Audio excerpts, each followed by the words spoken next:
دی وایي چې په افغانستان کې ورسره طالب ډېره مینه کوله. داسې قصه وشوه چې تویوسي 2 کاله مخکې افغانستان ته واوښت. دا د خطرناکو هیوادونو کې د ګرځېدو پاتې کېدو ډېر شوقي دی دا هلک.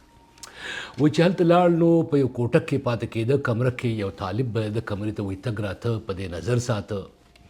وایي دا تګ راتګ یې سیوا که، بیا ورته د ډوډۍ ست وکړه، دواړه به یو ځل فلمونه کتل شروع کړل. تویوسي بیا وایي چې دواړه به غاړه غټې وده کېدل او جنسي تعلق یې ورسره ساته. تویوسي کیسه چې دا د نړیوالو رسنیو پام یې ځان ته اړولی دی. اوس ځینې ناقدین وایي چې دا پیښه د طالبانو دوه مخیزي ثابتوي. څنګه؟ دوی وایي چې تویوسي او دغه شان نور نړیوال چې کله افغانستان ته لاړ شي نو په رسنیو کې ښودل کېږي چې افغانستان کې امن دی، ګټه ترې پورته کېږي، انتر دی چې د LGBT ټولنې یا انګریزانو سره طالبان بیا جنسي تعلقات هم جوړوي. خو خپله طالبان چې دي هغه افغانان د خپلو بنیادي حقونو نه محرومه ساتي.